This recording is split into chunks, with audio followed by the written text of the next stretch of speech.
Christians be so mad when I know the Bible better than them? You know who knows the Bible really, really good? Satan. See, Satan believes in Jesus. He knows Jesus better than anybody. He just doesn't love Jesus. And what a better front for Satan than the house of God.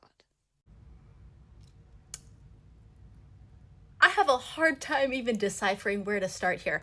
Let me make it super clear, okay? I am not a Christian. I don't pretend to believe in Jesus or love Jesus, so not Satan either.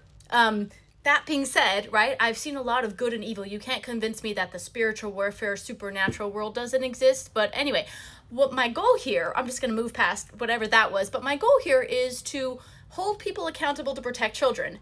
And to Christians, I'm quoting the words of Jesus to try to compel them to protect children. And a lot of Christians want to refute that or argue that.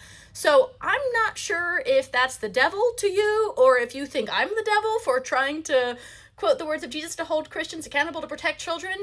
Yeah, but I'm not pretending to love Jesus. Like, I'm using the premise of Christians to try to support the argument I'm making, because it's not my logic. Like, I don't need Jesus to have told us to protect children to convince me that it's important, right? I'm just using their logic, which is the Bible, because that should convince them. And if it doesn't, like, I don't know what to say, but I'm also calling it out publicly because I want other Christians who call themselves real Christians and who say that real Christians would never act that way, right?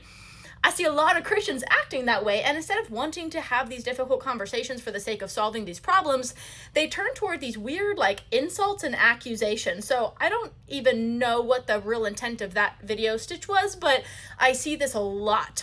And normally, especially when I'm like going back and forth with people in the comment threads, they'll do this whole thing and then they'll just like delete their comment thread. And it feels like Christians are either intentionally missing the whole point, right? You know, like Jesus would probably not handle people with questions in the way that most Christians handle people with questions these days. You know what I mean? But on the other side of it is like, you don't have to like me or my message. The irony here is like, I'm holding y'all to what should be Christian values. And maybe you don't like my vibe or my style or like whatever it is. I don't care, by the way, fine. Point being though, right? To jump to like the extremity of insults that most Christians attempt to jump to, not knowing how dark my humor is and how much I enjoy how crazy people sound on the internet. Yeah, I'm just letting you know it's not helping the cause. So to the person who left this comment, right, I just want to give people more insight into what it's like being a survivor of 20 years of child abuse and cult abuse and child trafficking, all